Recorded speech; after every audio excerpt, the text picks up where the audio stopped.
Let's start with the origin story. So you grew up in a small town in China. How did that kind of shape your professional and personal ambitions as a young child? In a very significant way.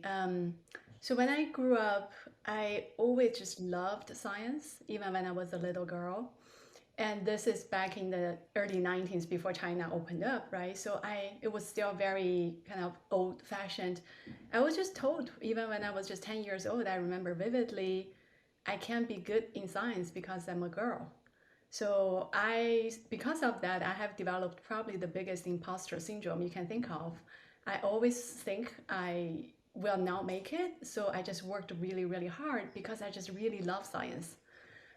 So I think what that taught me in earlier days is less about what I can win or not. It just really ask myself, what do I really, really like? So I decided even when I was young, because I just love the discoveries, the nature of science, and I went to that, and that has been my North Star for many years.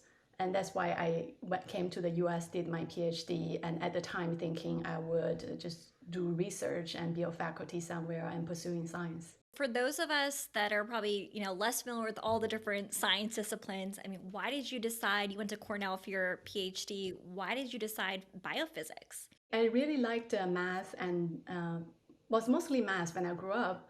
But then when I went to high school and college, I thought, oh, I'm a girl. I was told I would never be good at it. So maybe I can choose something softer. Maybe it's chemistry. So I did chemistry for my undergrad. And then I realized in grad school, I thought maybe I can take a risk. Maybe I can go back to physics and go to a field that's really rising. And when I was in graduate school about 15 years ago, bio and it's from chemistry to physics all goes to the molecular mechanism, a lot of discovery in science and life science. So that's what I got into. So my PhD was about protein structure, the molecular level of structure that lead to different mechanism and drug discovery and functions we have. I just find that as a fascinating topic and has a sense of beauty in it as well as you look at the molecules and proteins. And so, it sounds like one of the themes in your life, where you started early on is kind of being one of the only girls or told that, girls can't do this. So, how many women were there in your PhD program? I don't know the exact number, but there are a few. I think I was not the only one. Um, Probably 10%.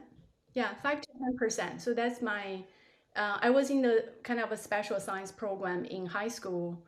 So out of 25 classmates, there are two girls. I was one of them. So I'm used to being the minority in the room. Yeah, it's interesting. I'm sure we could have a whole segment just on, kind of stories that we'd share. I know when I was getting my PhD, there were, even though there were other women, we were, always comments made around, if we needed to take breaks or certain do things certainly differently from our male counterparts, right? So it's Yes, definitely an there are interesting, delicate flowers. yeah, exactly.